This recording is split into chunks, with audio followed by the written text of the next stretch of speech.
మౌనిక గారు, అంటే యూజువల్‌గా ఇలాంటి సంకేతాలన్నీ వాళ్ళు ఎక్స్‌ప్రెస్ చేయగలిగేది క్లోజ్ ఫ్రెండ్సో, పార్ట్నర్‌తోనో, లేకపోతే ఫ్యామిలీ మెంబర్స్‌తోనో, సిస్టర్స్‌తోనో, బ్రదర్స్‌తోనో చెప్తూ ఉంటారు.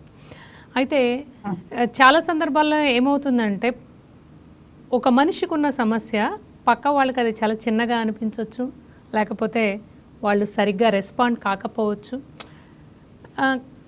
ఇలా రకరకాలుగా జరుగుతూ ఉంటుంది. అంటే ఆ సమయంలో ఎస్పెషల్లీ ఇలాంటి సంకేతాలు వాళ్ళు గమనించినప్పుడు సీరియస్గా తీసుకొని వాళ్ళతో ఏ విధంగా ప్రవర్తించాలి, లేకపోతే వాళ్ళని ఏ విధంగా డైవర్ట్ చేయాలి, అంటే అసలు ఎలా రెస్పాండ్ అవ్వాలి పక్కనున్న వాళ్ళు?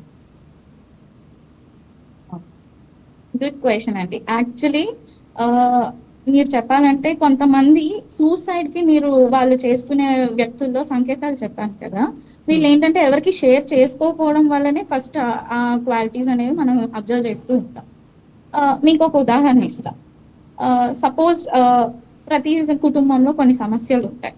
కానీ ఆ సమస్యల్ని దాచుకుని కుటుంబంలో ప్రమాదంలో ఉండడం గానీ, వాళ్ళు సమస్యల్ని పంచుకుంటే మీరన్నట్టు వేరే వాళ్ళు నవ్వుతారు అని వాళ్ళు తక్కువగా అనుకోవడం, వాళ్ళని వాళ్ళు తక్కువగా అనుకోవడం, ఎవరికీ చెప్పకుండా వాళ్ళంతట వాళ్ళలోనే మదన పడుతూ ఒత్తిడి ఎక్కువ తీసుకోవడం వల్ల కూడా స ప్రధానంగా ఈ కారణాలనేవి కనబడుతూ ఉంటాయి మనిషిలో. సూసైడ్ కోసం అనేది హోమిసైడ్స్ చేసుకుంటూ ఉంటారు. ఓకే. మీకొక ఉదాహరణ ఇస్తాను. చూడండి, ఒక ఇద్దరు వ్యక్తులున్నారు.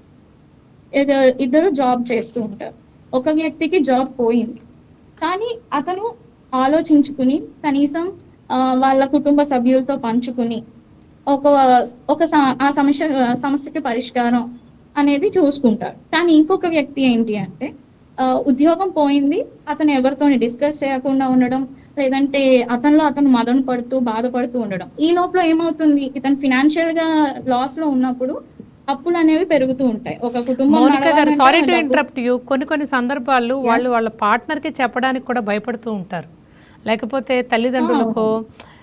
చాలా సందర్భాల్లో చెప్పరు, ఫ్రెండ్స్తో షేర్ చేసుకుంటారు, కానీ కొంతమంది, అందరూ కాదు, కొంతమంది కనీసము అవునవును. షేర్ కూడా చేసుకోరు. జాబ్ పోయిన విషయాన్ని వాళ్ళల్లో వాళ్ళే మొదలు పడుతూ ఉంటారు కొంతమంది. సో అదే అండి. వాళ్ళు ఏంటి అంటే దానికి సైకలాజికల్‌గా మీకు చెప్పాలంటే కొన్ని న్యూరో ట్రాన్స్‌మిటర్స్ అనేవి హిట్ అవుతూ ఉంటాయి. ఫర్ ఎగ్జాంపుల్ మీకు డోపమైన్ అని చెప్పొచ్చు.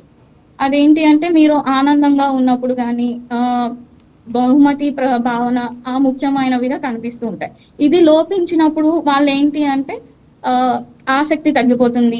ఆనందం అనేది లేకపోవడం. లేదు అంటే ఈ సెరటోనిన్ అనే ఇంకో హార్మోన్ ఉంటుంది. అది కూడా తక్కువ స్థాయిలో ఉన్నప్పుడు డిప్రెషన్, నిరాశ, ఎవరికీ చెప్పుకోవాలి అని అనిపించకపోవడము అనేవి ఆ మనిషిలో మనం చూస్తూ ఉంటాం. కాబట్టి అప్పుడు వాళ్ళు ఆత్మహత్య అనే ఆలోచనలనేవి వాళ్ళలో ఎక్కువుంటాయి. సైకలాజికల్‌గా ఈ న్యూరో ట్రాన్స్‌మిటర్స్ అనేవి బాడీలో ఫిజియోలాజికల్‌గా వాళ్ళ మీద ఇంపాక్ట్. అలాగే మౌనిక గారు, ఇప్పుడు ఏదైతే మనము ఈ జాబ్ పోయిందనుకుంటున్నామో, లేకపోతే ఇలాంటి తదితర కారణాల వల్ల ఎవరైనా డిప్రెషన్కి లోనయ్యారు అని చెప్పి మనకు అనిపించినప్పుడు, they really need a counselling immediately, లేకపోతే స్లోగా దాన్ని మనం ఎలా వాళ్ళని మామూలు చేయడానికి, చాలా సింప్లిఫై చేయడానికి, లేకపోతే డైవర్ట్ చేయడానికి ఎలా ప్రయత్నించాలి, ఎటువంటి స్టెప్స్ తీసుకోవాలి? ముందుగా అయితే మీకు చెప్పినట్టు వాళ్ళ మాటల్లోని, వాళ్ళ పర్సనాలిటీలో గాని మీకు తేడాలు కనిపిస్తున్నప్పుడు, మీకు పైన చెప్పిన సంకేతాలు ఏవి చూసినా కూడా కనీసం వాళ్ళతో మాట్లాడడానికి ట్రై చేయాలి మనము. వాళ్ళ సమస్య మాట్లాడడానికి. ఏంటి అనేది ముందు అడగకూడదండి. ముందు కనీసం మనం మాట్లాడగలగాలి. చూడండి, ఆహ్, మనం అబ్జర్వ్ చెయ్యం. చాలా మంది మనం డైలీ యాక్టివిటీస్‌లోని ఒక ఫ్యామిలీలో ఒక హస్బెండ్, వైఫ్ అండ్ పిల్లలు. సో, మేబీ ఫ్యామిలీ హెడ్ అనేవాళ్ళు స్ట్రాంగుండాలని మేల్ అనేవాళ్ళు అనుకుంటూ ఉంటారు. మీరన్నట్టు షేర్ చేసుకోకపోవడం కూడా అందుకే అవుతూ ఉంటుంది. బికాస్ ఫ్యామిలీ హెడ్ అనేవాళ్ళు స్ట్రాంగ్‌గానే ఉండాలి అనే ఒక మెయిన్ కాన్సెప్ట్ అది అందరిలోని మైండ్‌లో ఉండిపోతుంది కాబట్టి. సో, దీని ప్రకారం ఏంటి అంటే coming to the point, sorry. ఆహ్, వెయిట్ ఎ సెకండ్. ఓకేనా మౌనిక్ గారు? లేకపోతే నేను యాహ్! యాహ్! సారీ. యాహ్! లేకపోతే శ్రీవల్లి గారు కూడా జాయిన్ అయ్యారు మనతోటి, ఫ్యామిలీ కౌన్సిలరు. ఆవిడతో మాట్లాడిన తర్వాత నేను మళ్ళీ మీ దగ్గరికి వస్తాను. quick. శ్రీవల్లి గారు, మీరు మ్యూట్లో ఉన్నారు. శ్రీవల్లి గారు,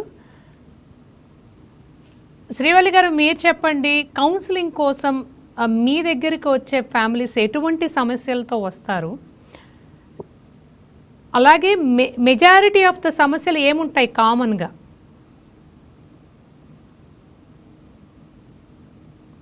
శ్రీవల్లి గారు, మీరు మ్యూట్లో ఉన్నారు.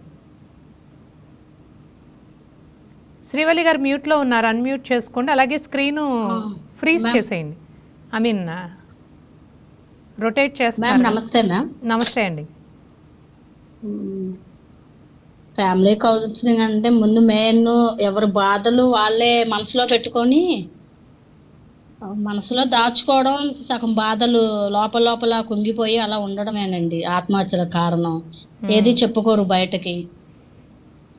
అంటే మేడం, శ్రీవల్లి గారు మీ దగ్గరికి వచ్చారు అంటే ఎటువంటి పరిస్థితుల్లో మీ దగ్గరికి వస్తారు? యాక్చువల్గా ఎవరన్నా ఫ్రెండ్స్, ఫ్యామిలీ మెంబర్స్ వాళ్ళని తీసుకొస్తూ ఉంటారా, లేకపోతే వాళ్ళంతట వాళ్ళు వచ్చే వాళ్ళు ఉంటారా? ఎటువంటి సందర్భంలో ఎలా వస్తుంటారు మీ దగ్గరికి కౌన్సిలింగ్ కోసం? నైబర్స్ వాళ్ళు తీసుకొని వస్తారండి. పక్కన వాళ్ళు కొట్టుకున్నారు, మా ఫ్రెండ్ వాళ్ళ పక్క ఇంటి వాళ్ళు కొంచెం కొట్టుకున్నారు, భార్య భర్తలు, వాళ్ళిద్దరిది ఏదైనా మాట్లాడండి మేడం అని చెప్పి వస్తారు.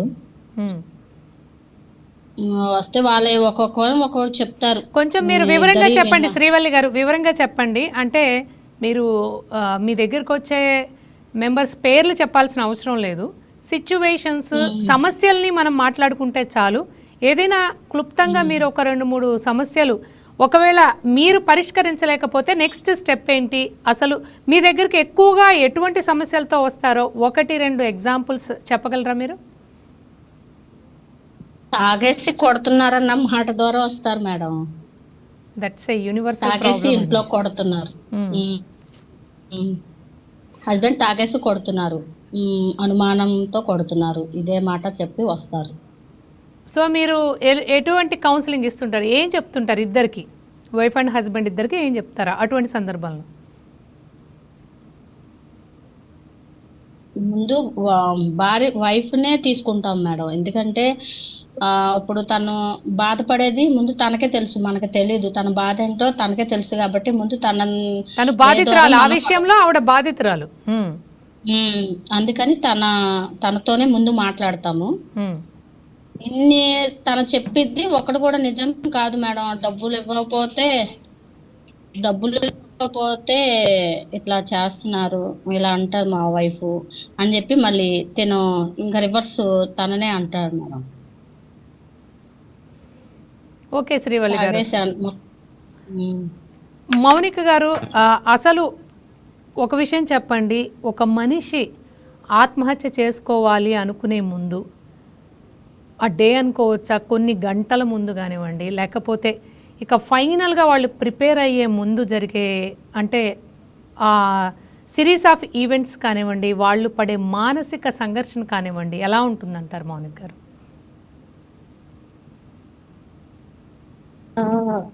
మీకు చెప్పినట్టు స్టార్టింగ్ లోనే చెప్పాను కదండి, సూసైడ్ అనే దానికి ముందే వాళ్ళకి చాలా మానసికంగా ఒత్తిళ్లు కానీ, ఫినాన్షియల్ ప్రాబ్లమ్స్ కానీ, వాళ్ళ హెల్త్ ప్రాబ్లమ్స్ కానీ, వాళ్ళ పర్సనాలిటీ డిజార్డర్స్ కూడా కొన్ని కనబడుతూ ఉంటాయి. మీకు ఫర్ ఎగ్జాంపుల్ ఫినాన్షియల్ కాన్ఫ్లిక్ట్స్ ఉంటాయి, రిలేషన్షిప్ కాన్ఫ్లిక్ట్స్ ఉంటాయి, ఇండివిజువల్ జాబ్ రిలేటెడ్ ఉంటాయి, and next even their friends తో కూడా, or else any relative issues etcetera. So కొన్ని సిరీస్ ఆఫ్ ఎపిసోడ్స్ అనేవి వాళ్ళు ఫేస్ చేస్తూ ఉంటారు ప్రాబ్లమ్స్ లో. సో వాళ్ళు ఒంటరిగా ఫీల్ అవుతూ ఉంటారు. అప్పులు, ఈ కుటుంబ అప్పుల సమస్యల వల్ల కానీ ఇవి భరించలేక ఒంటరితనం అనేదే పరిష్కారం అనుకుంటారు. ఆ ఒంటరితనంలోకి వచ్చిన తర్వాత భవిష్యత్తు మీద భయం వేస్తుంది వాళ్ళకి. ఇవన్నీ కలిసి వచ్చినప్పుడు కొందరికి ఇంకా మార్గం లేదు అనేది అనిపిస్తుంది. దాని వలన వాళ్ళు సూసైడ్ అనేది ఒక్కటే ఆప్షన్ అనేది ఎంచుకుంటారు. ఉదాహరణ తీసుకున్న, ఒక బకెట్ లో రోజు కొద్ది కొద్దిగా నీళ్ళు పోస్తే ఒక దశలో అది నిండిపోతుంది కదండి. నిండిపోయి ఏమవుతుంది? పొర్రిపోతుంది. అలానే మనిషి కూడా ఒత్తిడిని చాలా కాలం భరిస్తూ ఉంటే ఒక దశలో కుంగిపోతాడు. ఇంకా ఏం దారి తోచక మార్గం ఒకటే సూసైడ్ అనేది ఎంచుకుంటారు.